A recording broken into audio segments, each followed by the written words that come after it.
Hello there, Scott Hawkinson here, Stewardship Director of the Iowa Missouri Conference, and I want to share a Stewardship Nugget. Now, paying bills, that is something we all have to do, isn't it? Now, some may use their computer to do their finances and pay their bills, others might use a smartphone, and still others might use the tried and true check and checkbook. No matter how we pay though, we have decisions to make on how we use our money or how much we can afford of this or that. If you're looking for a house, how much house can you afford in your payment for rent or to purchase? How much money can you afford for retirement? How much money can you afford for church or other ministries to be able to give away to help others?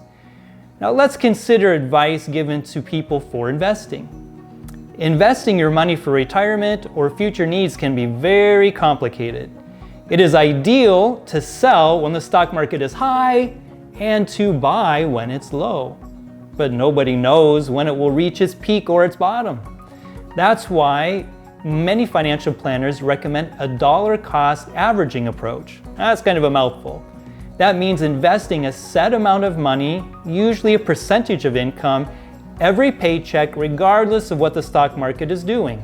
This removes the stress of timing the market and can have great results. People just plan to live without this money for their daily needs. God has a similar plan. It's an investment in God's eternal kingdom called tithes and offerings. The tithe, as you might know, is 10% of your income. That's what the word tithe means. This money advances God's work and is the only investment with results that can last when Jesus returns. God calls for our offerings too. These fund local church ministries, conference-wide ministries, and ministries way beyond our conference. Many people invest a set amount of money from each paycheck for offerings too. This is called systematic giving. People actually invest more in God's kingdom this way and will someday see the effect of their generosity through souls saved for eternity. What might systematic giving look like for you? You can devote certain hours of your week to invest your time and your talent in ministry.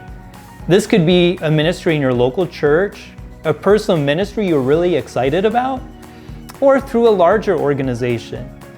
You can also systematically give of your treasure.